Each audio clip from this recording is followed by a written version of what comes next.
My name is Michelle, and I'm terrified. I should be stressing about my chemistry test tomorrow, not a pregnancy test. It's ironic, really, how similar the waiting process is for these two tests. Anticipation, nausea, and the constant thought that these results will change my life. Only, if I fail chemistry, I can probably take it again next semester. If these results come back the wrong way, there's no do-overs. I can't just make myself be unpregnant. Or can I? My name is Bonnie. I've been a patient advocate for 3 years. During that time, I've seen many women like Michelle. Young, scared, and feeling like the world is crashing down around them. I get where they're coming from. I remember times when I couldn't see how everything was going to work out. I wish I'd had someone to tell me it was going to be okay. Now, I can be that person for girls like Michelle.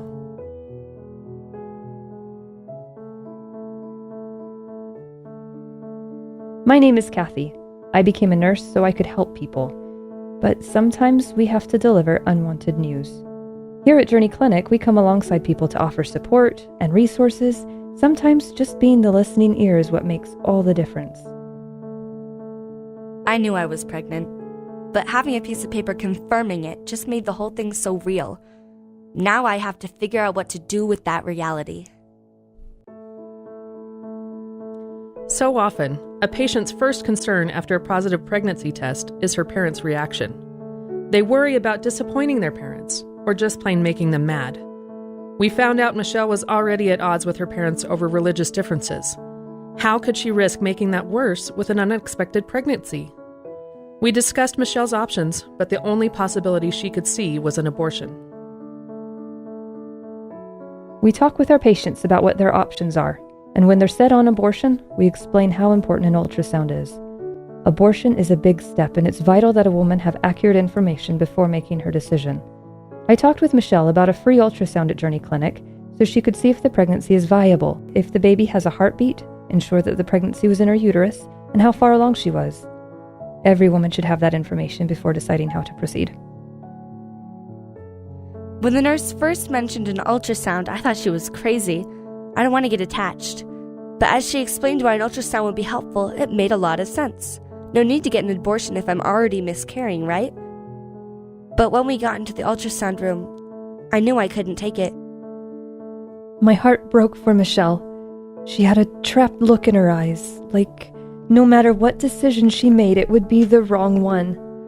I was surprised at the emotion I felt from witnessing that moment. I finished the ultrasound with the screen turned away. Abortion is my only option. I can't face my parents or Michael's parents being pregnant. His mom already doesn't like me. I can't lose my college scholarship.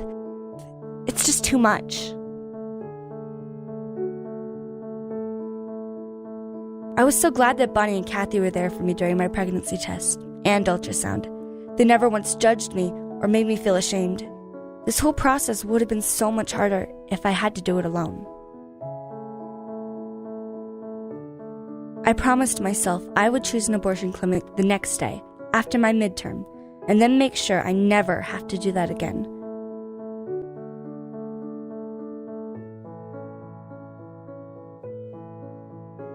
We always pray that a patient will decide to parent or place for adoption, but that's not always the case.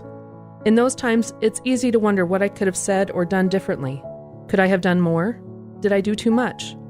That's when I'm glad I have the support of the other PMC staff and volunteers. They remind me that God is the one who works in our patients' hearts. It's not my job to save people, it's His.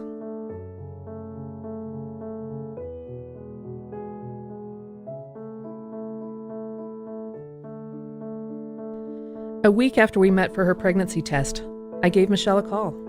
I wanted to see if there was anything else we could do for her. She sounded uneasy. Michelle told me she had just made an appointment at an abortion clinic for the next day. It was so weird that Bonnie would call me right now. It almost seemed like a sign. Like maybe this abortion wasn't such a good idea? I mean, what are the odds that Bonnie would call me right after I made my appointment? But there's still all this stuff getting in the way. There's still my parents, Michael's parents, college, the whole future I planned for myself. This is just so unexpected. Maybe if I talk to Bonnie again, I'll know what to do. Unexpected does not have to mean unwanted. It just means that your journey is different than what you planned. At the PMC's Journey Clinic, we've discovered this truth firsthand. Our goal is to help women in unexpected pregnancies discover that same truth for themselves. Women like Michelle, who can't see past today.